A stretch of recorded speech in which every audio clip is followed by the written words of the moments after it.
Imagine waking up one day to find that the clock on your wall has stopped. No alarms, no ticking seconds, no way to tell the time.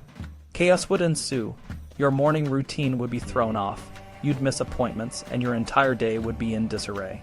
This might seem like a minor inconvenience, but it highlights just how deeply time and clocks are woven into the fabric of our lives.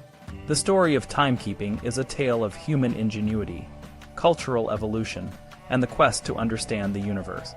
The 365 days of our year are a legacy of ancient Egyptian priests, who carefully observe the cycles of the sun and the stars.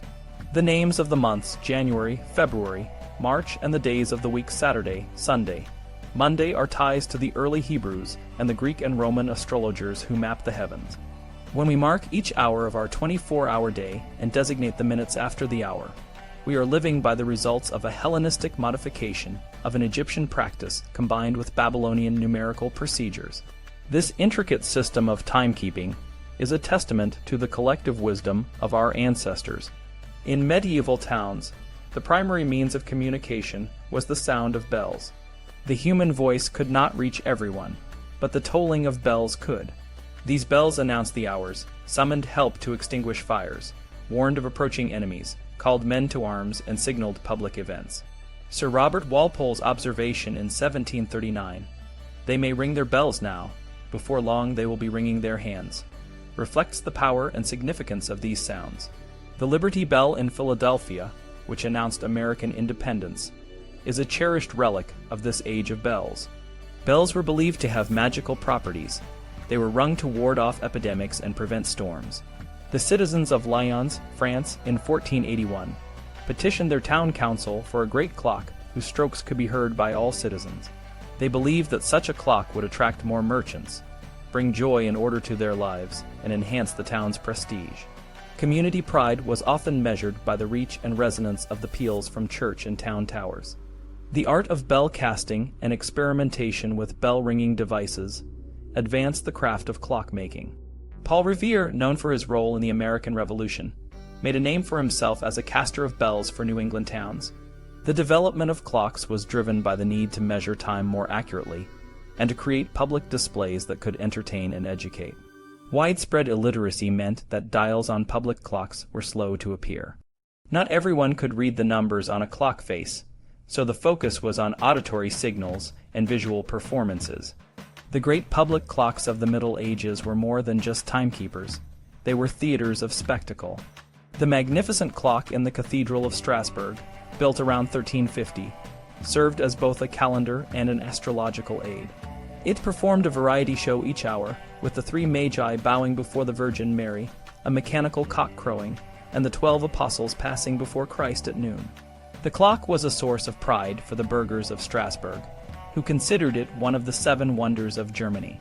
The Wells Cathedral clock, built in 1392, was another marvel. It showed the hour, the age and phases of the moon, and the movement of the sun. Knights in armor circled in combat, and a figure named Jack Blandif. It struck the hours and quarters.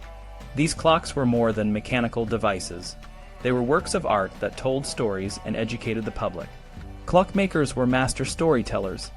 They used vivid automata to strike the hours and quarters, personifying these figures as jacks.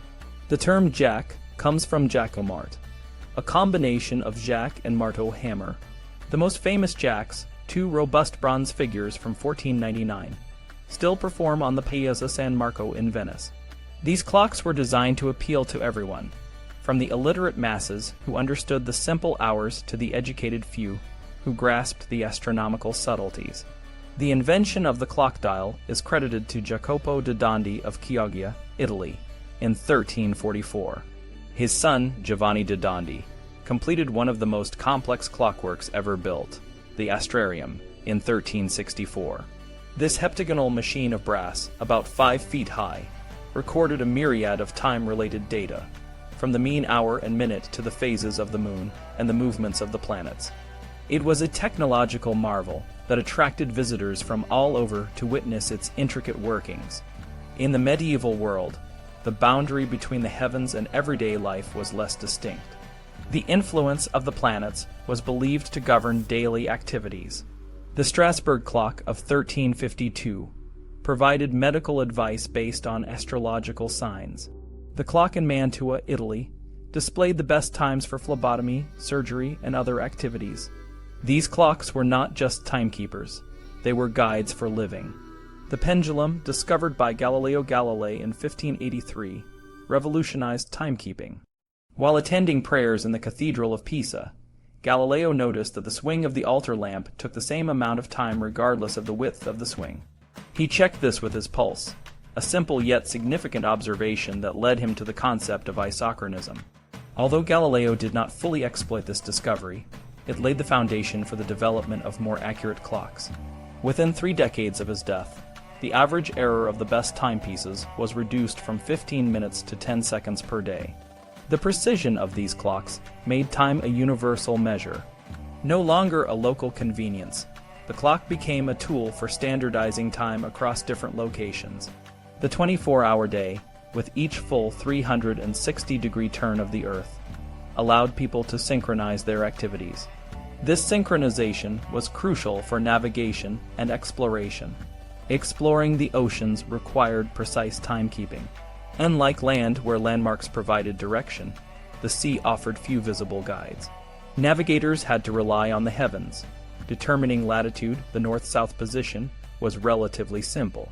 The altitude of the sun at noon, compared to astronomical tables, could tell a navigator how far north or south they were. For this, a simple sighting instrument like the cross staff or backstaff was sufficient. Determining longitude, the east-west position, was much more challenging. The key was to measure the difference in time between noon at a known location and noon at the current location. This required an accurate clock that could keep time at sea. Galileo suggested using the satellites of Jupiter to determine longitude, but this method was impractical on a ship. He then proposed creating an accurate marine clock, a concept he explored in his later years but could not complete due to his blindness. The development of the marine chronometer in the 18th century finally solved the longitude problem. John Harrison, an English clockmaker, created the first practical marine chronometer in 1761. His device, known as H4, was accurate enough to determine longitude with great precision. This invention transformed navigation, enabling ships to sail safely across the oceans and opening up new worlds for exploration and trade. Today, we take accurate timekeeping for granted. Our smartphones, watches, and computers are synchronized to atomic clocks, which are the most precise timekeepers ever created. These clocks use the vibrations of atoms to keep time, with an accuracy of 1 second in millions of years. They form the basis of global navigation systems like GPS, which rely on precise time to determine location. The story of timekeeping is a story of human curiosity and innovation. From the ancient Egyptian priests to the medieval clockmakers and the modern inventors of atomic clocks, the quest to measure time accurately has driven technological and scientific advancements. Timekeeping has shaped our daily lives, from the way we organize our schedules to how we navigate the world.